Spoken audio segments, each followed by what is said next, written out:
నమస్కారం vision news కి స్వాగతం. ఈనాటి వార్తలు. రేషన్ లబ్ధిదారులకు మెరుగైన సర్వీసులు అందజేయాలని జిల్లా joint collector T Rahul Kumar Reddy సంబంధిత అధికారులను ఆదేశించారు. సోమవారం భీమవరం మండలం చినామిరం గ్రామంలో 62వ నెంబర్ రేషన్ షాపును జాయింట్ కలెక్టర్ ఆకస్మికంగా తనిఖీ చేశారు. షాపులో ఉన్న సరుకుల ప్రకారం స్టాక్ రిజిస్టర్ను, కార్డుదారులకు పంపిణీ చేసే రికార్డులను పరిశీలించారు. ఎండియు వాహనంపై సరుకు వివరాల రేట్ల పట్టికలను పరిశీలించారు. ఈ సందర్భంగా పలువురు కార్డుదారులు ఇంటికి వెళ్లి మాట్లాడారు. పంపిణీ తీరుపై ఆరా తీసి ఏ సరుకులు ఎంత మేరేస్తున్నారు, కార్డులో ఎంతమంది సభ్యులు ఉన్నారు, ప్రతి నెల క్రమం తప్పకుండా రేషన్ సరుకులు తీసుకుంటున్నారా లేదా అని అడిగి తెలుసుకున్నారు. ఇచ్చే ధరలు, పంపిణీపై కార్డుదారుల వివరాలను కూడా అడిగి తెలుసుకున్నారు. ఎంఎస్ఎం సర్వే త్వరగా పూర్తి చేయుటకు చిన్న, మధ్య తరహా పరిశ్రమల వ్యాపారులు అధికారులకు సహకరించాలని జాయింట్ కలెక్టర్ అన్నారు. సోమవారం జాయింట్ కలెక్టర్ ఎంఎస్ఎం సర్వేలో భాగంగా భీమవరం బస్టాండు 20వ వార్డు మసీదు రోడ్డు గ్యాస్ ట్రేడింగ్ షాపు, కిరాణా జనరల్ స్టోర్స్, టైలరింగ్ షాపులను సంబంధిత శాఖల అధికారులతో కలిసి సందర్శించి ఎంఎస్ఎం నమోదుపై ఆరా తీశారు. ఏపీ ఎంఎస్ఎం ఈ డెవలప్మెంట్ కార్పొరేషన్ సహకారంతో రాష్ట్ర పరిశ్రమల శాఖ ఆధ్వర్యంలో జిల్లా పరిశ్రమల శాఖ ద్వారా గ్రామ, వార్డు సచివాలయ సిబ్బంది నిర్వహిస్తున్న ఎంఎస్ఎం సర్వేకు జిల్లాలోని అందరూ మధ్య, చిన్న తరహా వ్యాపారస్తులు తమ వద్ద ఉన్న PAN card, Aadhaar card, GST, power బిల్లుతో ఎంఎస్ఎం సర్వే నమోదు చేయుటకు వచ్చిన గ్రామ, వార్డు సచివాలయ సిబ్బందికి పూర్తి సహాయ సహకారాలు అందించి సర్వే త్వరగా పూర్తి అయ్యేట్లు సహకరించాలని జాయింట్ కలెక్టర్ కోరారు.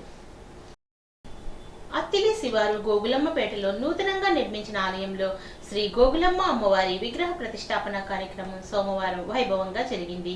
ఉదయం గోపూజ, యంత్రస్థాపన, కుంభాభిషేకం, శాంతి కళ్యాణాలు నిర్వహించారు. పెద్ద సంఖ్యలో భక్తులు హాజరై విగ్రహ ప్రతిష్టాపన మహోత్సవంలో పాల్గొని అమ్మవారిని దర్శించుకున్నారు. ఈ సందర్భంగా ఆలయ కమిటీ ఆధ్వర్యంలో అఖండ అన్న సమారాధన జరిపారు.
కార్యక్రమాలు జరిగిన తర్వాత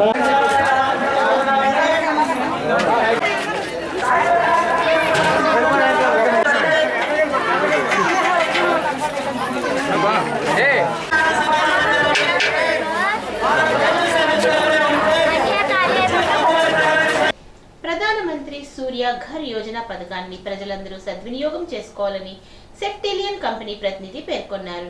సోమవారం అత్తిలి బ్యాంకు వీధిలో నూతనంగా సెప్టిలియన్ సోలార్ పలకల షాపును ప్రారంభించారు.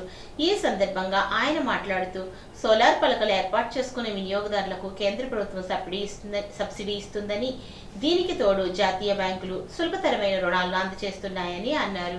ఈ అవకాశాన్ని ప్రజలందరూ సద్వినియోగం చేసుకోవాలని ఆయన కోరారు. సెప్టిలియన్ ఎనర్జీ ప్రైవేట్ లిమిటెడ్ పరిచయం చేస్తున్నాము.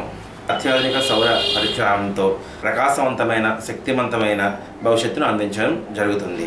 సెప్టిలియన్ ఎనర్జీలో మేము వినూత్నమైన మరియు తక్కువ ఖర్చుతో కూడిన సోలార్ ఎనర్జీ ఎంపికలను అందిస్తున్నాము. పిఎం సూర్యఘర్ పథకం కింద 78,000 సోలార్ సబ్సిడీతో మీరు మీ ఇంటిని సోలార్తో ఇంధన స్వతంత్రం వైపు అడుగు వేయించుకోండి. ఉత్తరాంధ్ర టీచర్ ఎమ్మెల్సీగా పీఆర్టీయూ తరపున మూడోసారి గాదె శ్రీనివాసులు నాయుడు గెలుపొందడం పట్ల అత్తిలి మండలం పీఆర్టీయూ సంబరాలు జరిపారు. సోమవారం అత్తిలి పీఆర్టీయూ భవనంలో జరిగిన ఈ వేడుకలో గాదె శ్రీనివాసులు నాయుడికి అభినందనలు తెలుపుతూ స్వీట్లు పంచిపెట్టుకున్నారు. కార్యక్రమంలో PRTU state councillor T Ganapathi, జిల్లా కార్యదర్శి రాజేష్ కుమార్, అత్తిలి మండల పీఆర్టీయూ అధ్యక్ష, ప్రధాన కార్యదర్శులు ప్రసన్న కుమార్, చిరంజీవి మిత్ర, అసోసియేట్ అధ్యక్షులు ఎస్ నరసింహబాబు పాల్గొన్నారు. గత ఏడాది జూలై నెలలో ఎర్రకాలువ ఉధృతి కారణంగా పంటలు మునిగి నష్టపోయిన రైతులకు ఇన్పుట్ సబ్సిడీని తక్షణమే చెల్లించాలని తణుకు ఎమ్మెల్యే ఆర్విల్లి రాధాకృష్ణ కోరారు. సోమవారం అసెంబ్లీ సమావేశాల్లో భాగంగా ప్రశ్నోత్తరాల సమయంలో ఎమ్మెల్యే మాట్లాడుతూ పశ్చిమ గోదావరి జిల్లాలో ముఖ్యంగా తణుకు నియోజకవర్గంలో ఎర్రకాలువ ముంపు కారణంగా జూలై నెలలో వరదలు వచ్చాయని, ఆ సమయంలో పెద్ద ఎత్తున రైతులు నష్టపోయారని గుర్తు చేశారు. మంత్రులు, ఉన్నతాధికారులు సైతం పొలాలను సందర్శించి రైతులను ఆదుకుంటామని హామీ ఇచ్చారని చెప్పారు. నిర్దవోలు, తణుకు, తాడేపల్లిగూడెం, ఆచంట, ఉండి నియోజకవర్గాల పరిధిలో బాధిత రైతులు ఉన్నారని, అప్పట్లో వేసిన అంచనాల మేరకు 26 కోట్ల రూపాయల మేరకు ఇన్పుట్ సబ్సిడీ విడుదల చేస్తే రైతులకు ప్రయోజనకరంగా ఉంటుందని చెప్పారు. ఉన్నతాధికారులు సంబంధిత మంత్రి దృష్టికి తీసుకువెళ్లినప్పటికీ ఫైనాన్స్ పరిధిలో ఉందని చెబుతున్నారని, ఈ సమస్యను తక్షణమే పరిష్కరించాలని ఎమ్మెల్యే రాధాకృష్ణ కోరారు.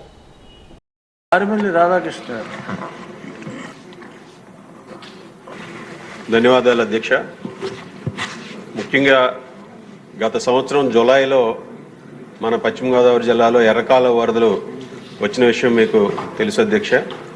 దానికి సంబంధించి ఆ రోజు వరదల ప్రభావం వలన ఎంతోమంది రైతులు పంట నష్టపోయారు. అప్పుడు ప్రభుత్వం మంత్రులు కూడా విజిట్ చేసి అవన్నీ కూడా వారికి స్పష్టమైనటువంటి హామీ ఇన్పుట్ సబ్సిడీ ఇస్తామని హామీ ఇవ్వడం జరిగింది. దాని తర్వాత కూడా శాంక్షన్ అయిందని చెప్పారు అధ్యక్ష. కానీ ఇప్పటి వరకు ఆ జూలై నెలలో వచ్చినటువంటి వరదలకు సంబంధించి ఇన్పుట్ సబ్సిడీ ఇప్పటి వరకు రిలీజ్ కాలేదు అధ్యక్ష. అది అధికారులను అడిగినా లేకపోతే అగ్రికల్చర్ మినిస్టర్ గారిని అడిగినా ఫైనాన్స్ దగ్గర ఉంది, పెండింగ్లో అని చెప్తున్నారు అధ్యక్ష. అది కేవలం 26 కోట్లు 27 కోట్లు అధ్యక్ష.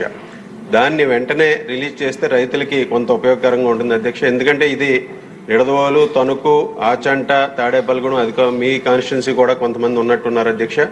ఈ రైతులందరూ కూడా నష్టపోయారు ఆ రోజు. వారందరికీ కూడా ఈరోజు న్యాయం చేయాలని మీ ద్వారా అధికారులను కోరుతున్నాను అధ్యక్ష. Thank you.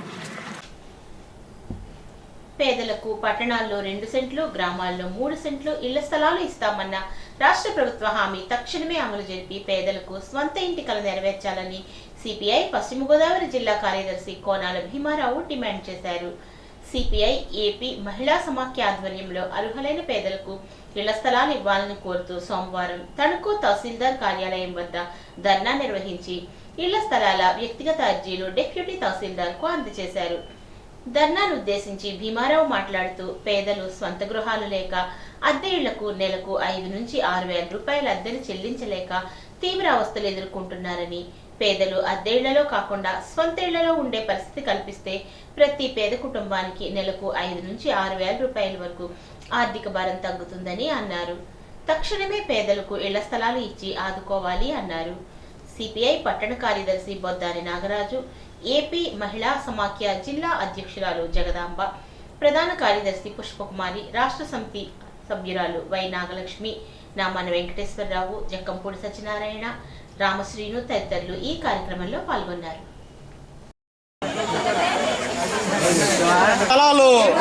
పేదలకు గ్రామాల్లో ప్రతి పేద కుటుంబానికి 3 సెంట్లు ఆయన ఇచ్చాడు. అవి నిరుపయోగం లేకుండా ఇచ్చినా కానీ ఉపయోగం కాలేదు.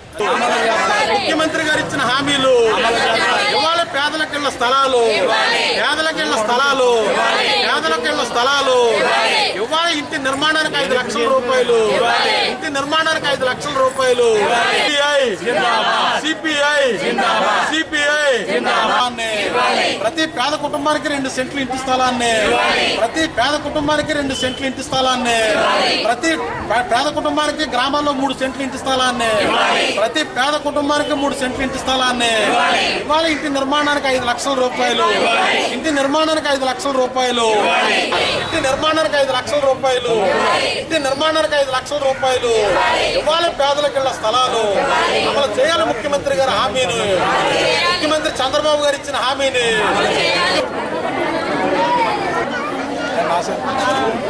రాష్ట్ర ముఖ్యమంత్రి చంద్రబాబు నాయుడు గారు వీళ్ళ రాష్ట్రంలో ఇల్లు లేని పేదలకు పట్టణ ప్రాంతాల్లో 2 సెంట్లు, గ్రామీణ ప్రాంతాల్లో 3 సెంట్లు ఇంటి స్థలం ఇస్తామని చెప్పి వాగ్దానం చేశారు. వీళ్ళ ఆయన అధికారంలోకి వచ్చి 8 నెలలు పూర్తవుతా ఉంది. మరి ఇప్పటికే ఇల్లు లేనటువంటి పేదలు ఇళ్ల స్థలాల కోసం ఎదురు చూస్తూ ఉన్నారు. వీళ్ళ రాష్ట్ర ముఖ్యమంత్రి గారు ఇచ్చిన హామీని తక్షణమే అమలు జరపాలని కోరుతూ సిపిఐ తణుకు తహసీల్దార్ కార్యాలయం వద్ద ధర్నా నిర్వహించి ఇవాళ ఇళ్ల స్థలాల లబ్ధిదారుల చేత వ్యక్తిగతమైనటువంటి అర్జీలు ఇవాళ రెవెన్యూ అధికారులకి సమర్పిస్తూ ఉన్నాం. ఇవాళ ఏదైతే ఇళ్ల స్థలాల సమస్య ఉందో ఇది చాలా తీవ్రమైనటువంటి సమస్యగా ఉంది. ఇవాళ సొంత ఇంటి కళ అనేటువంటిది పేదవాడికి నెరవేరలేనటువంటి ఒక కళగా మిగిలిపోతూ ఉంది. గత ప్రభుత్వంలో జగనన్న నివేశన స్థలాలు 32 లక్షల మందికి ఇచ్చామని చెప్తున్నప్పటికీ కానీ అవి ఏమాత్రం కూడా ఇవాళ ఉపయోగం లేనటువంటి నిరుపయోగమైనటువంటి పరిస్థితిలో ఉన్నాయి. అవి చాలా పల్లపు ప్రాంతాల్లో వర్షం వస్తే ఇవాళ గోదావరిని కాలవలను తలదన్నే పరిస్థితుల్లో ఇవాళ ఇంటి స్థలాలు ఉన్నాయి. ఇచ్చినటువంటి స్థలాలు కూడా చాలినటువంటి స్థలాలు ఇవాళ పట్టణ ప్రాంతాల్లో సెంటు, గ్రామీణ ప్రాంతాల్లో సెంటున్నర ఇచ్చారు. దానిపైన కూడా ముఖ్యమంత్రి చంద్రబాబు నాయుడు గారు వివరంగా చెప్పారు. గత జగనన్న ప్రభుత్వం ఇచ్చినటువంటి నివేశన స్థలాలు బాత్రూమ్ కూడా సరిపోలేనటువంటి స్థలాలు ఎక్కడైతే సెంటు ఇంటి స్థలం ఇచ్చారో అక్కడ 2 సెంట్లు ఇస్తాం, సెంటున్నర ఇచ్చిన చోట 3 సెంట్లు స్థలం ఇస్తాం, పేదలకి సొంత ఇల్లు కట్టుకోవడానికి 4 లక్షల రూపాయలు ఇస్తామని చెప్పి ముఖ్యమంత్రి గారు హామీ ఇచ్చారు. హామీ ఇవ్వడమే కాకుండా రాష్ట్ర మంత్రిమండలిలో దాన్ని ఆమోదించడం కూడా జరిగింది.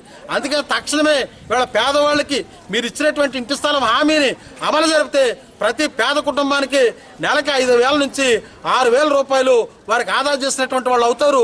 ప్రజల యొక్క పేదల యొక్క సొంత ఇంటి కల నెరవేర్చినటువంటి వారు అవుతారు. అందుకే కమ్యూనిస్ట్ పార్టీగా మేము డిమాండ్ చేస్తూ ఉన్నాం. తణుకు జిల్లా ప్రభుత్వ ఆసుపత్రి కాంట్రాక్ట్ పారిశుధ్య కార్మికులు సుదీర్ఘకాలంగా పరిష్కారానికి నోచుకొని న్యాయపరమైన సమస్యలను పరిష్కారం కోరుతూ ఈ నెల 4వ తేదీ నుంచి విధులు బహిష్కరణ చేస్తున్నట్లు AP medical contract workers union Tanuku శాఖ అధ్యక్షులు ఏఐటియుసి జిల్లా అధ్యక్షులు కొనాల భీమారావు చెప్పారు. సోమవారం తణుకు ప్రభుత్వ జిల్లా ఆసుపత్రి వద్ద కార్మికుల సమస్యల పరిష్కారం కోరుతూ ధర్నా నిర్వహించారు. ఈ సందర్భంగా భీమారావు మాట్లాడుతూ గత 5 నెలలుగా కాంట్రాక్ట్ పారిశుధ్య కార్మికులకు వేతనాలు చెల్లించడం లేదని, 29 నెలలుగా పిఎఫ్ సొమ్ము వారి యొక్క ఖాతాల్లో జమ చేయడం లేదని అన్నారు. తణుకు ఏరియా హాస్పిటల్ గా ఉన్న సమయంలో 1999కు ముందు నియమించిన 19 మంది పారిశుధ్య కార్మికులతోనే పనులు చేయిస్తున్నారు అన్నారు. తమ న్యాయమైన డిమాండ్ల సాధనకు మరో గత్యంతరం లేకనే ఈ నెల 4వ తేదీ నుంచి విధులు బహిష్కరిస్తున్నట్లు భీమారావు చెప్పారు. AP medical contract workers union నాయకులు పుష్పలత, వెంకటలక్ష్మి, విజయలక్ష్మి, మంగమ్మ తదితరులు ఈ ధర్నాకు నాయకత్వం వహించారు.